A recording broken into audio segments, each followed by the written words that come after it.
Welcome to Eastern Oregon Bigfoot Stories, or Eastern Oregon BS. Don't forget to like and subscribe.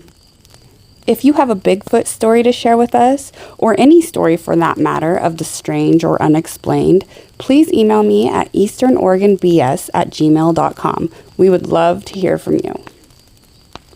The first story that I want to share with you is my own. It was in the summer of 2013. I was working in McCall, Idaho. I had a little rental house a few miles outside of McCall, and that's where I would stay during the work week. But I was single, and I didn't know very many people in the area, so I would go home to Eastern Oregon on the weekends to spend time with my family. Then I would drive back to my rental house before the work week began, usually Sunday night. So this happened when I was driving back to my place after spending the weekend with my family. It was pretty late, about 10 or 11 o'clock at night. I was driving on the highway between Council, Idaho, and New Meadows, Idaho. I was just getting up out of Council, and you kind of start climbing the hill a bit. You get into some trees, and the road starts to get a little windy. And right before I reached a sign on the road that marks the Payette National Forest, I came around a corner, and my headlights lit up this furry figure in the middle of the road. This figure was in the process of crossing the highway from left to right. It was near the middle of the highway when I came around the corner. I believe I caught it by surprise because once my headlights shined on it, it immediately changed its mind about crossing the road, turned away from me doing a 180, and went right back the way it had come from instead of continuing on across the road. It didn't miss a beat. It was always in motion. I guess it was about 40 yards in front of me and closing. My first thought when I saw it was bear. And the reason I thought this first thing was because of the fur all over it. I had fur just like a bear. I've seen lots of bear. My family and I spent a lot of time in the mountains. I've seen bear from horseback, while hiking, huckleberry picking, or just while we've been out driving. And I would say that the fur was very similar to a bear's. It was thick. It was a dark brown or blackish in color, probably about 4 inches long or so. But nothing else about it reminded me of a bear. It was just the fur, and that was just my first thought. It was big. It was upright. It was tall, at least as tall or taller than my vehicle, which was a Toyota RAV4 at the time. It had more mass to it on its upper body than its lower body. It turned away from me, so I wasn't able to see its face. In fact, I never saw its face. And I didn't really see hands or feet either. Those details I didn't see. I didn't know what I was looking at, and I was confused. I just saw a lot of muscle movement, very fluid, smooth movement where the fur would move in the upper midsection mostly, and its legs, I guess. My attention was drawn to its upper body. It was definitely bulkier on top. It was difficult for me to make sense of the shape of it. It was interesting. As I was trying to put together what I was seeing, the thing that stuck out to me the most is when it changed its mind about crossing the road and turned to go back, its elbow came out behind it. Kind of like someone who was speed walking. Its elbow came out behind it, and it was very prominent. And that is the feature that I remember the most over everything else, was this thing had an elbow. Looking back, and I'll note that I was not thinking of this at the time, but looking back, I wonder if it was carrying a baby or something, because its arms weren't out swinging like I've heard in other encounters, and it acted just like a human mom would act if a car surprised her as she was carrying her baby across the road. A mom would immediately abort crossing the road and would turn away from the headlights to avoid being blinded and to shield the baby and to get off the road as quickly as possible. It also could explain the strange amount of fur and muscle movement in its upper midsection and why I was struggling to make sense of its overall shape. But the baby theory is only speculation. I did not see a baby. That is just something I wonder. I slowed down when this all happened, of course. The figure left the road on the left side, where the terrain was sloped downward. It disappeared off the side of the road and into the timber where it was all dark and I couldn't see anymore. I was shaken up a bit. I remember trying to swerve a little to point my headlights in that direction, but I was too scared to stop or even slow down too much, and it wasn't long before I had passed the spot anyway. A little ways further up the road, there was a semi pulled over for the night, parked, and I'm sure the driver was in there sleeping. I really wanted to stop and say, hey, after what I just saw on the road a ways back, you don't want to be sleeping here.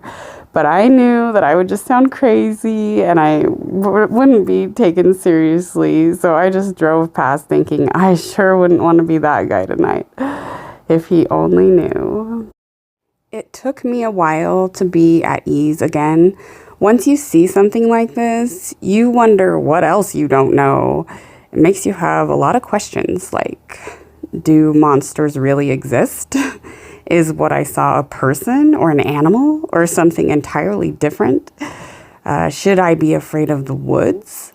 Things like that. Anyway, I went back during the daytime to check out the area, to look for tracks and such. Both sides of the road at the exact spot where I saw it were a bit steep. The right side of the road was sloped upward with loose dirt where the hillside had given way a bit. This is where the figure was originally headed. There was other wildlife sign in the loose dirt going right up it, just like deer tracks and such. The left side of the road just dropped off pretty good into the trees. What was interesting, though, is at the bottom of the steep drop-off, a ways down, was a creek or a small river. Looking at a map afterwards, I'm thinking this might be the Weezer River. So anyway, I have no doubt that whatever this furry figure was, it had gone down there to get a drink and was on its way back up into the forest where I caught it off guard. I never did find tracks or anything like that, but that's my story. The second story I have for you happened to me while I was buck hunting, and my mom and brother were there with me on this one. I think you'll find it interesting, so let's dive right into this. It was 2017 in the Blue Mountains of Eastern Oregon. I had just begun trying my hand at bow hunting. I had 2 game cameras up in the mountains. My mom and I had put one of them up really high on top of a ridge that runs between 2 lakes that we enjoy riding or hiking into. What we'd usually do is ride a 4-wheeler as far as we could until it got too steep and nasty, and then we would just hike the rest of the way into those lakes. I had one game cam up on top of that ridge, and then I had another game cam lower down from the ridge on a tree right off the trail where I had been catching some pictures of bucks. I believe I had about 5 or so different bucks coming in on that game camera, and after seeing that these bucks were returning to that spot consistently, I got excited. I got quite a few pictures on both game cameras, so I decided to pick out the best ones and include them on here so you can see them.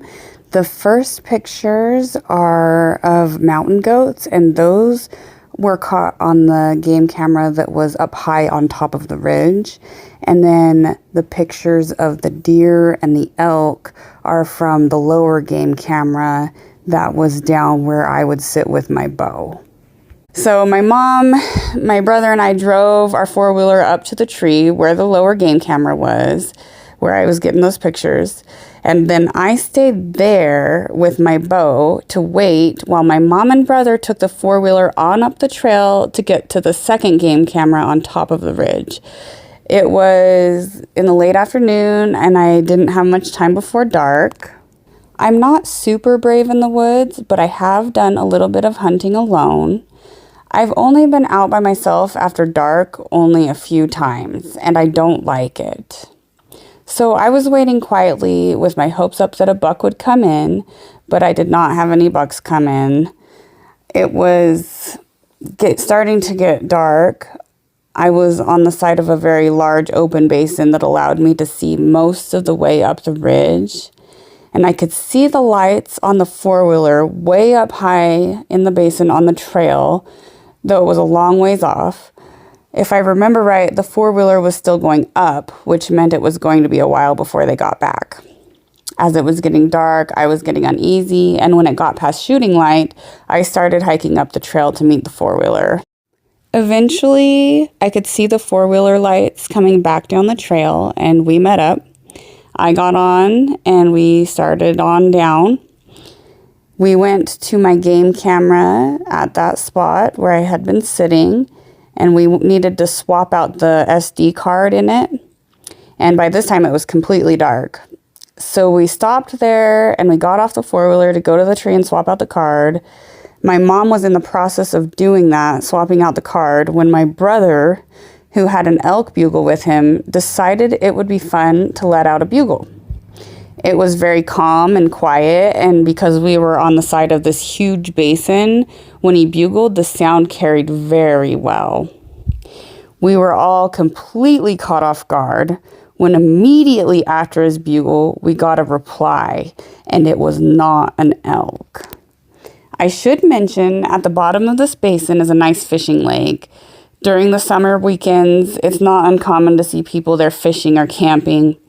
On this afternoon, though, there was no one else up there but us. No other vehicles, no other hikers, four-wheelers. We were the only ones up there.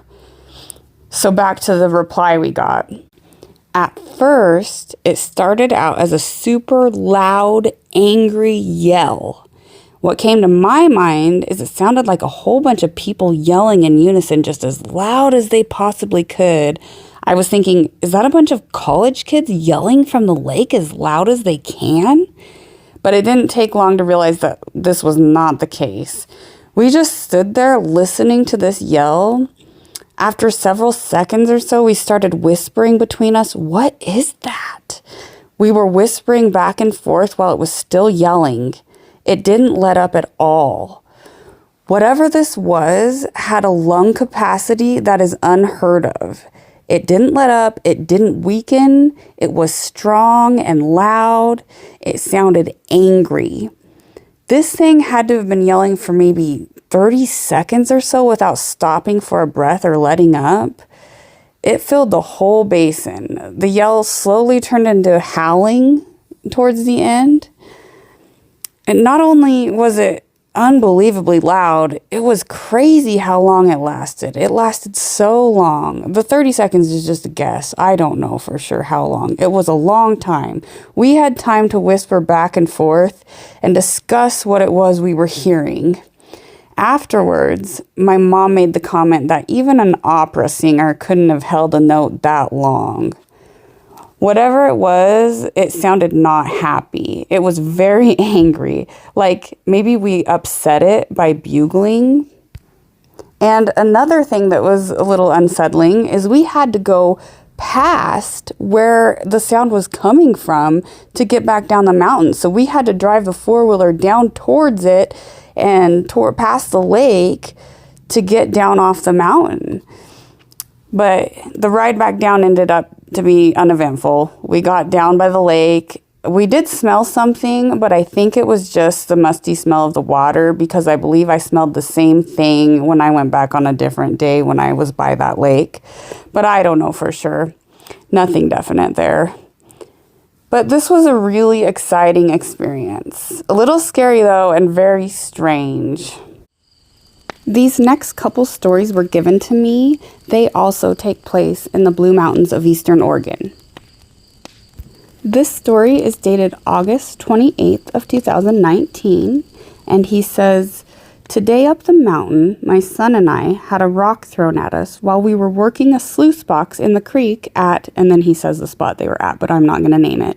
For those of you who are not familiar with a sluice box, what it is, it's just a long metal box that has ridges all down it, and it allows the water to flow across it. So you put dirt and rocks and all the material you want to sort through, you feed it into the sluice box, and the water from the creek or whatever water source you're using, it does the work and it pushes all the material down the box, and the lighter material gets pushed on down, and the heavier material sinks to the bottom of those ridges. So gold is a heavier material, so it will settle to the bottom, and that's a way you can collect it. But back to the story, he says it was around 4 p.m. The rock came from upstream and arched over and hit the creek. We saw the rock and heard it. It was about the size of a fist. My son made a comment like, "Well, that was weird." I looked around a bit afterwards, but I didn't find anything out of the ordinary. And that's the end of his story. He includes a picture of the spot where they were working this sluice box. In the picture, you'll see a shovel and the sluice box. There was a guy shoveling the material into the sluice box in the picture, but we edited him out for privacy purposes. Our next story takes place in 2011, and this person writes, "On Thursday, October 27th at about 16:45, I was riding my horse and packing another horse into elk camp. We had about an hour and a half of daylight left. My daughter-in-law was riding and packing another horse. My daughter was also riding along. I was leading the pack in single file, and my daughter was in the back. We were traveling on the closed road to the," and he names the trail. "While still on the road, just before the trail, my horse stopped. He just didn't want to go. I performed a quick assessment to see if there was a reason for his lack of willingness. No reason being obvious, I looked straight ahead and was about to encourage my horse along, and I seen something cross the road about 75 yards away. It looked like a person in a hoodie, dark gray in color, head to foot. Quickly, I asked, 'Did you see that?' No one else did. I didn't say much at the time. We rode on up to where I had seen it cross the road. I looked for tracks and found none that were obvious. The ground was frozen and pretty hard. What I had seen, I looked down on just a bit, 7 to maybe 8 feet tall. I figured that I was about 8 feet or so sitting on the horse. What was really the thing that stuck out to me is the long arms that really swung as it walked, and it appeared to have long hair or fingers visible. Also, it crossed the road in one step. It was very smooth and fast. I would say that it moved like a shadow moving through the trees." That's it for today, but we have many more stories to go through. There's some rather intense ones coming up, and I think you're going to find them very intriguing. I know I do. I will be launching episode 2 next week, so be sure to watch for it, and we'll catch you then on Eastern Oregon BS.